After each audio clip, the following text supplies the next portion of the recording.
Welcome back to Cord Cutting Today, where we break down some of the biggest stories happening in the world of cord cutting, including today breaking down all the hidden fees Comcast has on their bills. You'd be shocked about how many fees are hidden on Comcast cable TV. Dish and Sling TV lost over 1 million subscribers last year. Is Dish in real trouble with bankruptcy? They've raised some concerns in an SEC filing about the future of their business. And Fubo has stopped selling one of its TV packages. We'll tell you which one and what you need to know about that here in a minute. First though, if you're new here, you can find a link to each story I talk about in the show notes and in the first pinned comment, so you can read about them for yourself and come up with your own opinions. I'd love to hear from you.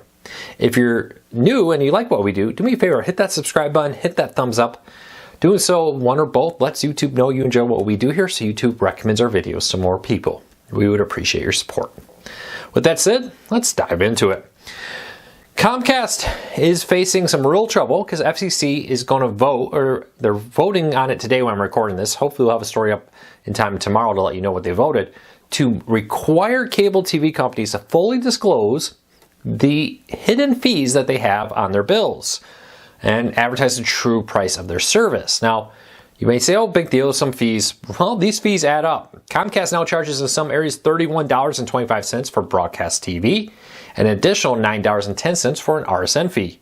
Bring those together, that's over $40 just for those two fees. Those have always been some of the more egregious to me because they advertise those channels as included in the package, don't let you opt out of them, but then have $40 additional in fees on top of the advertised price. But that's not it. Get ready for other ones like regulatory recovery fee, rental fee for renting devices, state universal service fund fees, franchise fees, state universal, federal universal service fund, and if you live in California, things like California Public Purpose Fund.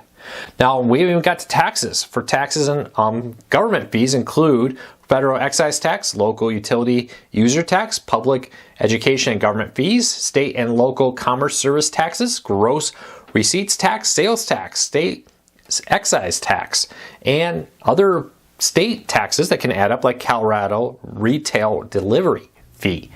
These are just some of the fees that cable TV companies are putting on your bill. And that's why a lot of people for years have complained that they sign up for a cable TV package advertised at $40 or $50 and selling it to $100. Well, now you know why. And a lot of streaming services have been very unhappy about this. Cable companies advertise prices that make them look competitive to a streaming service, but then when you get the fees, you see the real impact of it. Now, the FCC wants to make it illegal for them to do that. Even if they vote to approve that rule, there's going to be a grace period, and then I suspect before that goes into effect that they will be challenged in court about these changes. Keep a close eye on this. We'll have full coverage over at Cord Cutters News. Let's keep moving along. Dish and Sling TV lost over 1 million subscribers in 2023 as bankruptcy fears grow. Now, Dish filed an SEC filing a few weeks ago that said that there's substantial that they will use a substantial amount of cash in the next 12 months, and it, quote, raises substantial doubt about the company's ability to continue as an ongoing concern. In short here, Dish is saying, we need to raise money. If we don't raise money, we may be looking at bankruptcy here. Now, again, I don't think Dish is going to go away. A lot of people have asked me, what does this mean? Dish goes into bankruptcy, big deal. Will they go under? Will they just stop service? I think this will be very much like the Bally Sports bankruptcy that started last year. They're still going through it. Well, Bally Sports has continued operations through this. This is a reorganization of their debt, trying to write off some debt, strike deals with debtors. And I bet if Dish's new parent company, EchoStar, with the merger between EchoStar and Dish, does go into bankruptcy, that's probably what it will look like. Now, Dish does have some option here. They have a bunch of spectrum used for its 5G build out that it could use to basically give liens against for new funding. Dish reportedly needs about $3 billion to finish its 5G network build out so it can compete directly with companies like Verizon, T-Mobile, and AT&T. Dish wants to go out there and become a major player in the wireless so that it doesn't need to rely so much on the TV as it deals with the growth of cord cutting. We'll keep a close eye on it. So, question of the day. Do you believe that by the end of the year, Dish will figure out a way to raise the funds and not go into bankruptcy? Or do you think Dish will end up in bankruptcy? Leave me a comment and let me know. I want to hear from you. All right, next up, Fubo is removing its Premier package from new customers. Premier package is their current higher plan. Sometimes it's called the Ultimate package. Sometimes it's a Premier package, depending on what channels, what time of the year. Fubo regularly changes their packages. It's something they've often done. Now, with this, they are no longer offering that high-end Premier package. You can pick cheaper, smaller ones. Exactly why they're doing this is unknown. I don't think March Madness has a lot to do with it, because let's be honest, March Madness isn't on Fubo. And past CBS, they don't have the TNT, TBS, and True TV channels. But they do have a lot of other channels out there, and it's very likely that they're looking at their options to try to attract some other subscribers. Fubo also does things like, around the Super Bowl, they remove their monthly packages often and make you sign up for a quarterly package to watch Fubo on the Super Bowl.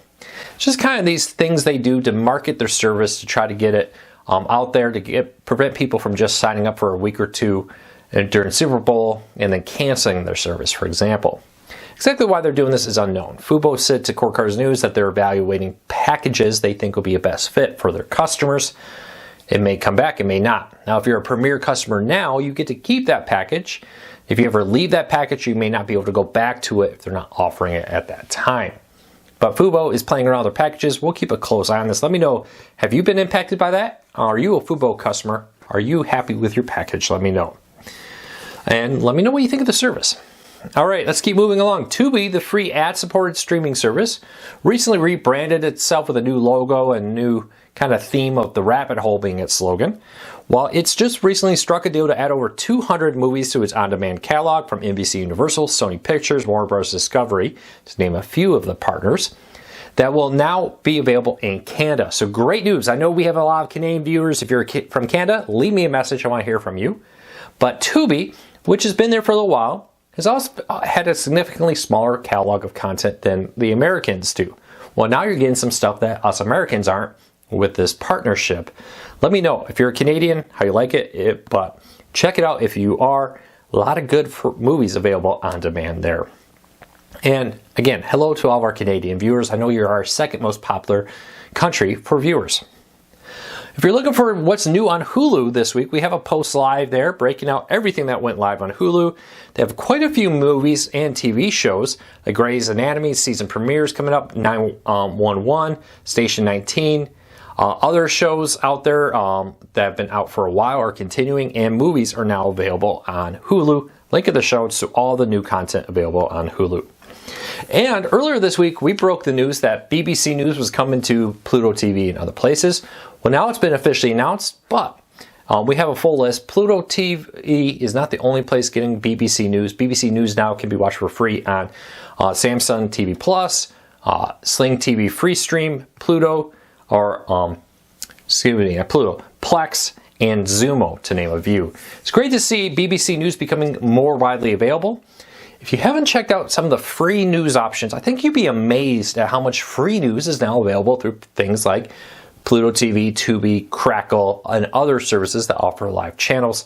There is so many news sources. Actually, Crackle may be a bad one, I apologize. The Roku channel is the other one I was thinking of.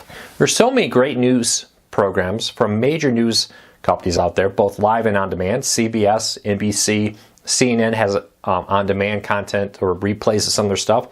Now BBC News helping expand their international news coverage. If you're looking for good news coverage, I think you should really check out these free services. You may very well be very surprised by the amount of content there. All right, question of the day. VidGo. Now, is VidGo going to ever return? I've been getting this question a lot. It's been a while. So last year they stopped running their service. They allowed customers to be able to still log in. Earlier this year, they stopped charging current customers and cut customers off from being able to log into the apps. For a while, you could get into many of the apps like ESPN and others, use your VidGo login, and still be able to watch content through it. That's no longer happening. Word is they're still trying to raise funds.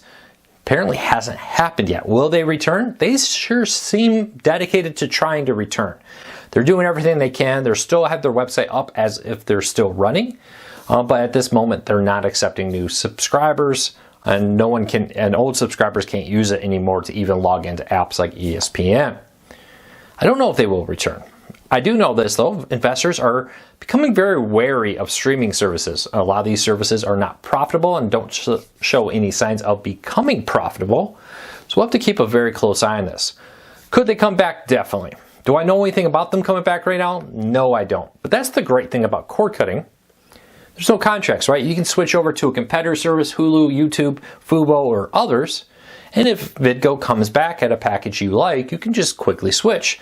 No long-term contracts means it's very easy to jump from one service to the next, something you couldn't do back in the day of cable TV.